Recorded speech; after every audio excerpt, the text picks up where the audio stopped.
Hey, creative souls, writers, word witches, thank you as always for tuning in. I am so happy that you're here. In this video, I will be talking about how we can use the energies from the full moon in Taurus to benefit our writing practices, and especially for those who are creating their own version of NaNoWriMo this year, now that the organization has shut down. And I heard that one of the creators is starting something new, and I've heard of a couple of other new groups kind of sprouting up, but I don't know details about those. So, that said, if you are devoting the month of November to making some significant headway on your novel and you want or need some support, I am holding a special support circle every Sunday starting November 9th for the rest of the month. And we meet from 6 to 7 p.m.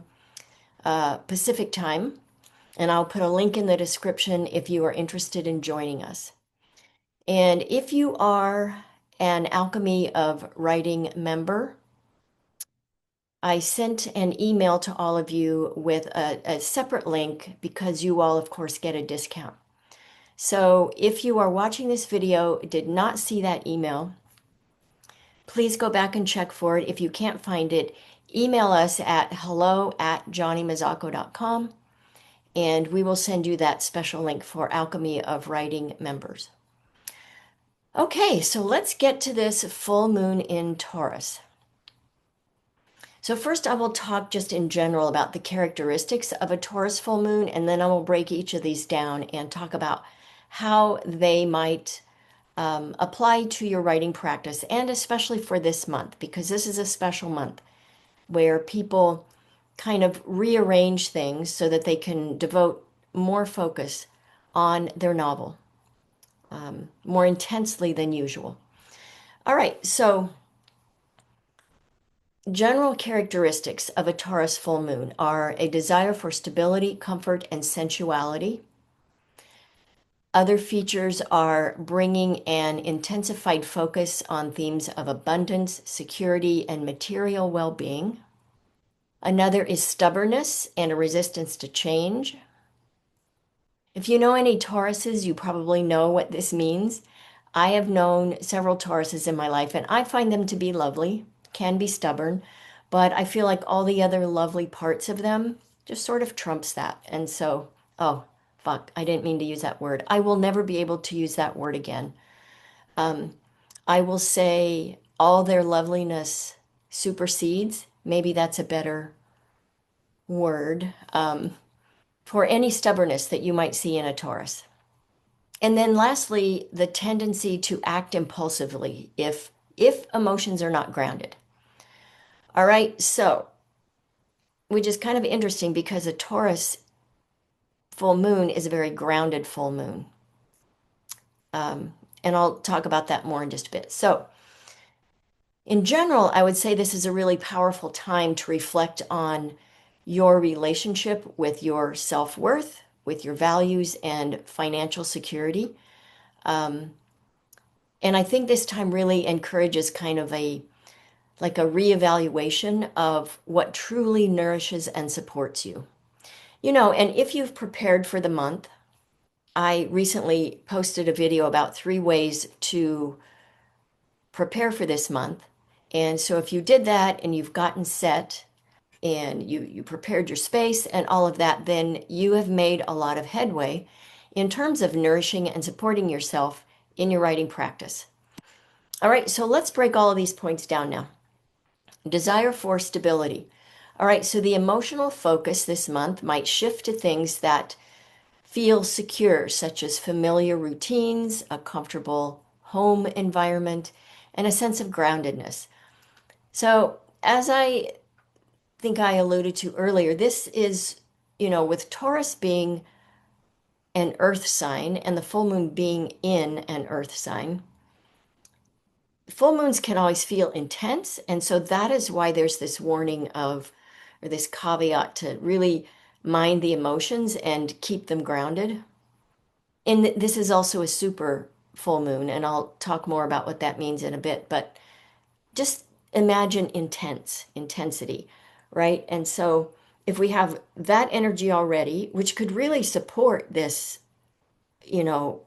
kind of goal or intention this month to really like hunker down and focus on our novels, right? And I think the more we focus on our novels and don't let the outside world trigger us, the better we can be.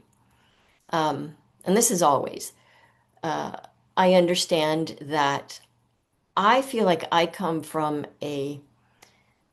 well, I live alone and I consider that a privilege. And I don't have a lot of the noise, the outside noise that a lot of people have. I have had that in the past because I raised a family, and now I am just choosing to live alone until I croak, um, because I love it so very much. If you don't have that privilege of living alone, I know it's trickier, but I think my hope for you is that if you have created your space for the month, and and I will say this for people, even if you're not doing this focused novel writing month for the month of November, that video that I did of 3 ways you can prepare, that can serve anybody at any time. And I think really being intentional and mindful about how we create our writing spaces allows our writing to become more of a ritual, and it becomes more meaningful.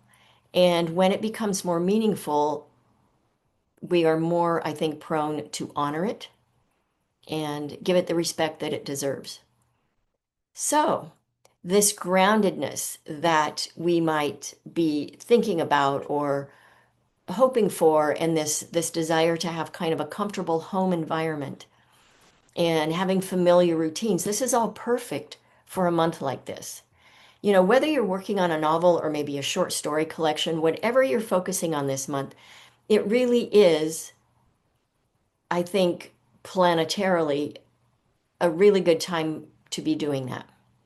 We do have a Mercury retrograde starting next week, which is a whole other kind of thing. I'm going to make a separate video on that, so stick around for that. All right, so now, oh, one more thing I want to say. This need or desire for familiar routines. You know, routine leads to productivity. So getting routines set, I think, is really important.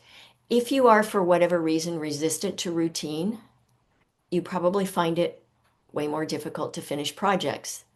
But the goal is this, to get a routine set until your brain and your psyche and your soul just need it.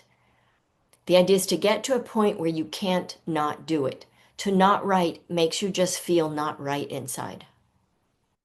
I get that feeling when I'm not writing enough. And, you know, I used to be a runner.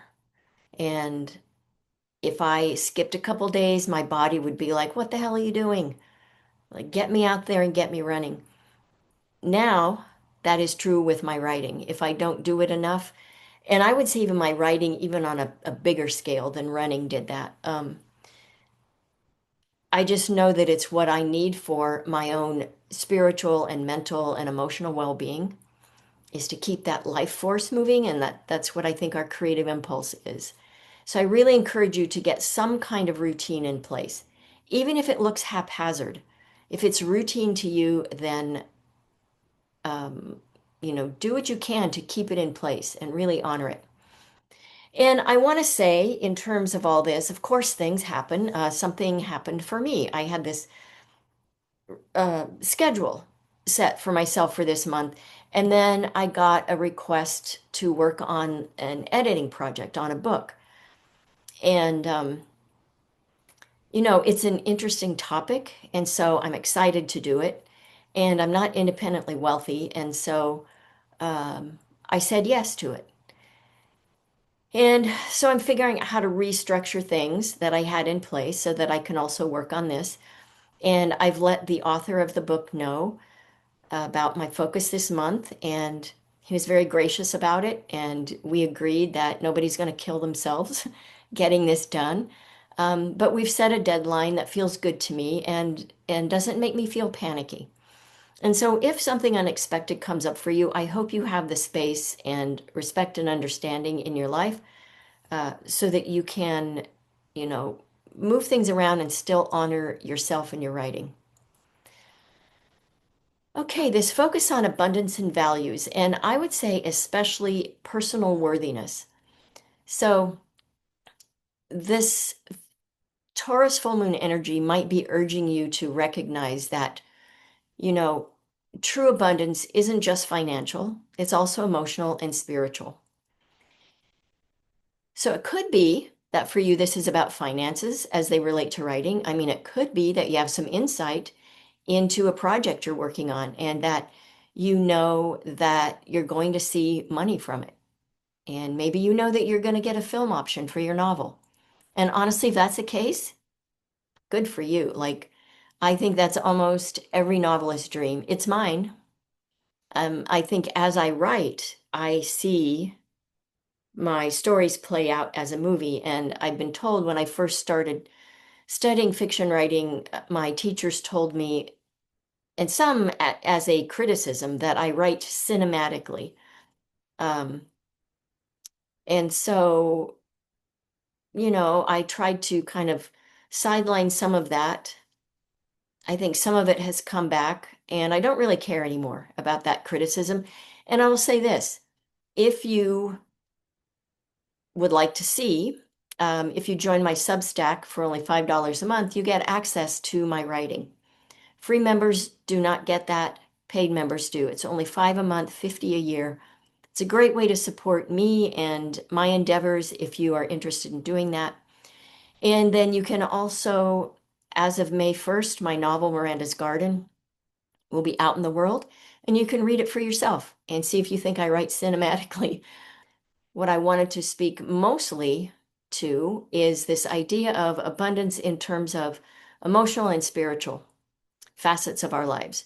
So, if you follow me a while, you know that my mantra is honoring your impulse to write is an act of self-love. And I truly, deeply believe that. And, I believe that maintaining a consistent writing practice, whatever that looks like for you, is also akin to maintaining a spiritual practice, which in turn then helps us manage and navigate and transform our emotional lives as emotional human beings. I think our creativity is what helps us make the meaning out of the emotions that we have in response to living in a pretty crazy world. And this is why I believe that writing, and especially fiction, is magic. I believe that. All right. Next point, this full moon in Taurus might also bring up this heightened sensuality. And because Taurus is ruled by Venus, so it's the goddess of love and beauty. So during periods like this, we might experience an intensified desire for sensual pleasures and comfort. So, like really good food, or food that makes us feel good, um, relaxing activities, and physical self-care. So, of course, all those benefit you as a human who writes, but in terms of how it directly impacts your writing, think about all the sumptuous descriptions of food and the weather that you can write. One of my favorite things to write about is food.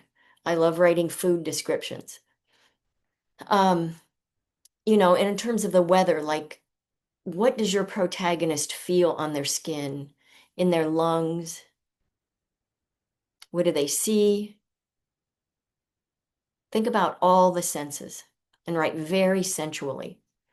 Or you might really sink into describing a room that holds some significance in your story to put your reader right there in the middle of it, right? Because that's our goal. So my hope for you is that you'll be able to set yourself free and not edit while you write. Okay, just let all that sensual descriptive writing just come out.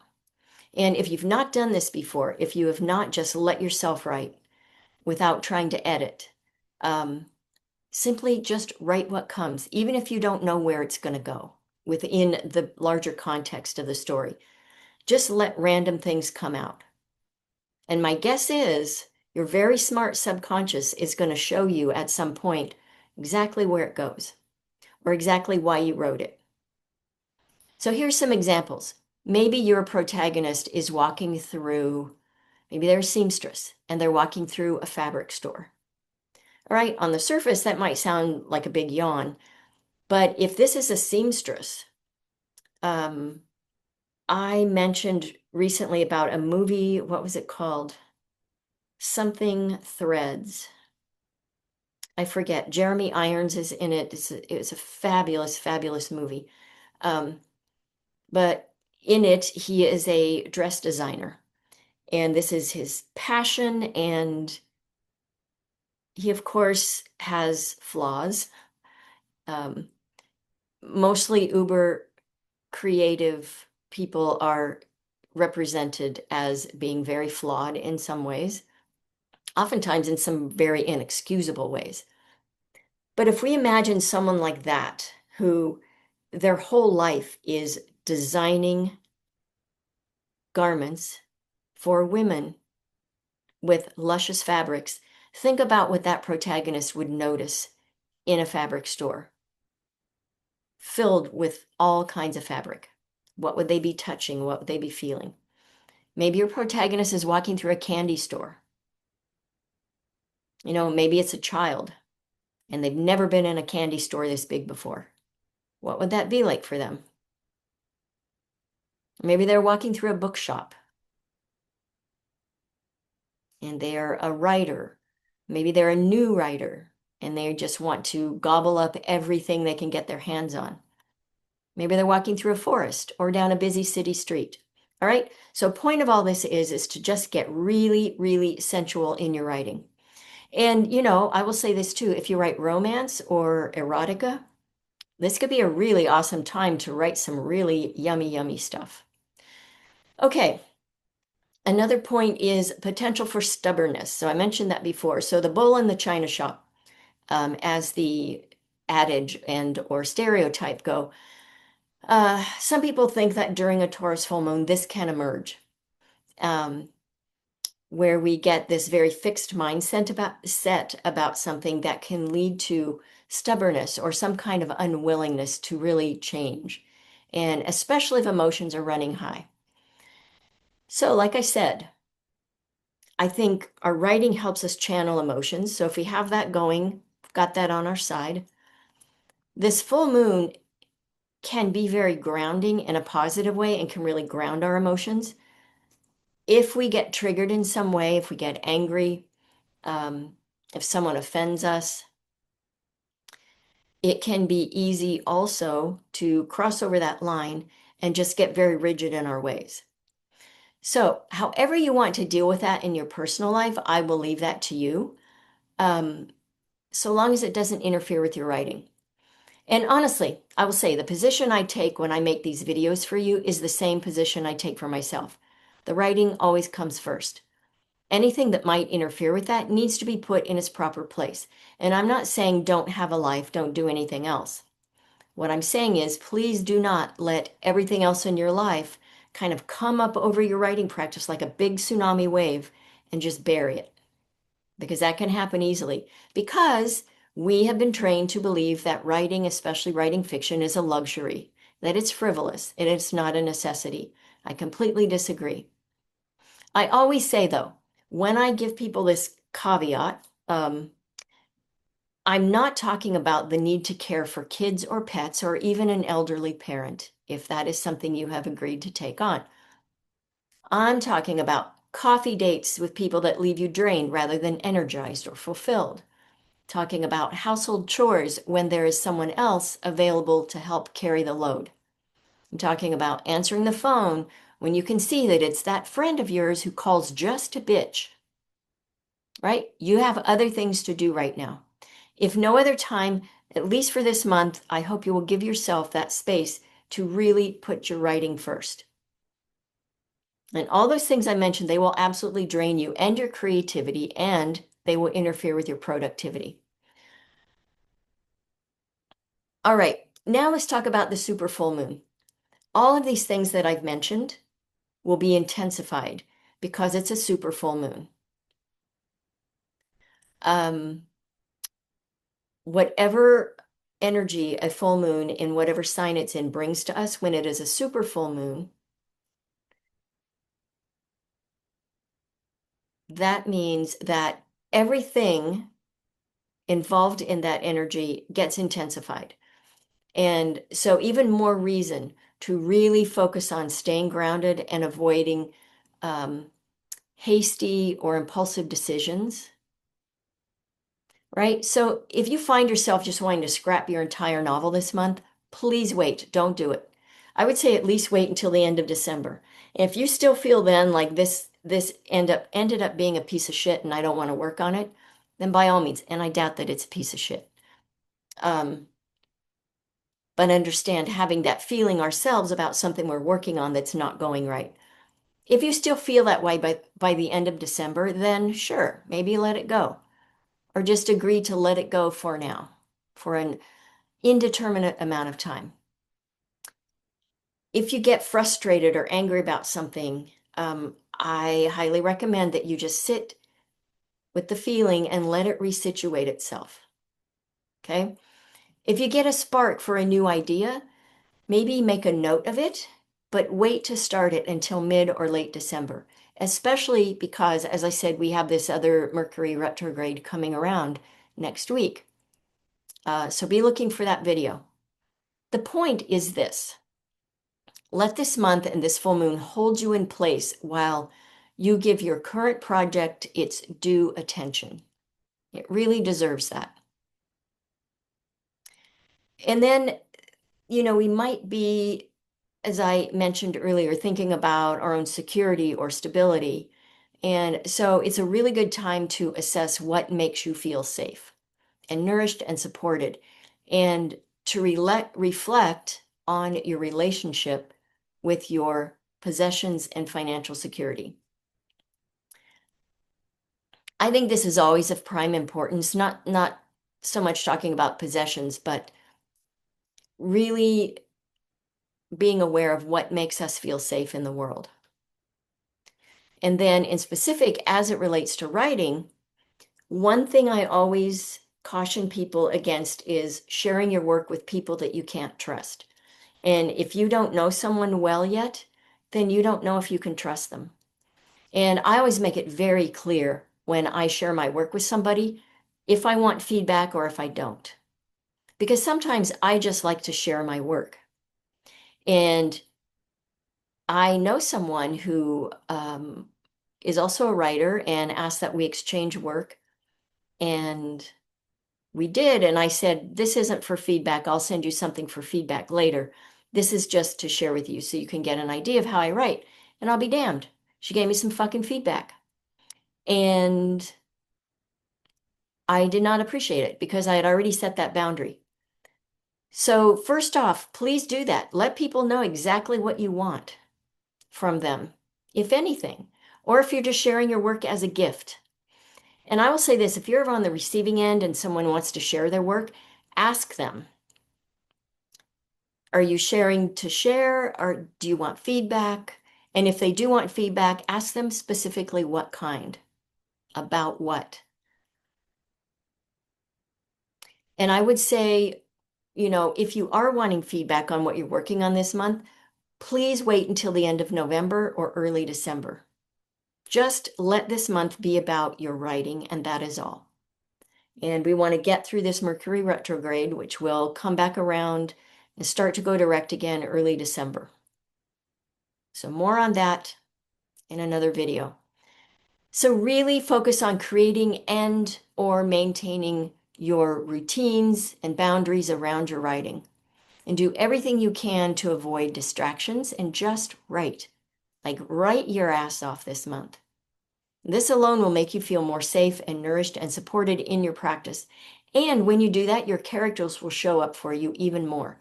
Because when they feel safe to come out, if you've created this safe space for them, they will show up. All right, so quick summary. Embrace the sensual, indulge in simple pleasures that ground you and are good for your body and soul. And then also let the sensuality of description enrich your prose. And really focus on evoking all of your reader's senses. Ground yourself. So a great way to do this is connect with the earth through natural elements like plants or soil, and practice routines that provide a sense of peace and stability. So if you have followed me for a while, you know how important I believe nature is to a writing practice, and also to have a walking practice that complements your writing practice. Because walking will move things around, and solutions to your writing problems will make themselves be known to you while you're walking. And if you can do that in a very naturey kind of place, um, even better, right? It also never hurts to have a plant in your writing space, even a small one, because we do have this symbiotic relationship between humans and plants. We love what they put out, they love what we put out, right? And we keep each other going. And I really think having a plant nearby can go a long way in keeping us centered and grounded for focus and for our overall well-being. Another is acknowledge your worth. Acknowledge your inherent worthiness as a writer, because really only you can tell the unique stories that you want to tell. I mean, I'm sure you've heard that there are the same 6 stories that are told over and over, but people love those stories. And the way that you have to tell your story with your unique voice, no one else can do, right? And so I hope that you'll embrace the fact that you are worthy as a writer. Another point is to avoid haste, right? Be cautious, like I said, about starting new things. I would say don't even do it. Make notes of them. Um, Simply stick with a plan for this month and keep it simple. You know, in AA, the acronym KISS, I don't like what the second S stands for. Keep it simple, stupid. Um, but keep that in mind. Keep it simple. I don't know what. Sweetie? Nah, I don't like that. I don't know. If you have ideas for the second S instead of stupid, please let me know. Leave me something in the comments. And then, especially with this upcoming, like I said, retrograde that's right around the corner, keeping all these things in mind is really important. And then, lastly, just be mindful of your own, maybe whether inherent or momentary stubbornness. And just start to notice when you desire control or stability that is becoming maybe rigid. Um, And in your writing, this could come into play. I see this often with clients and students that you get stuck with a character, and oftentimes it's because they are trying to force the character to do something that he or she does not want to do. And so if this happens, just listen. And the way to do that is you just sit quietly in your writing space and you close your eyes and you ask your character what they want, why they don't want to do this or that. And if you really take it seriously and sit there and do that, they will show up and they will let you know.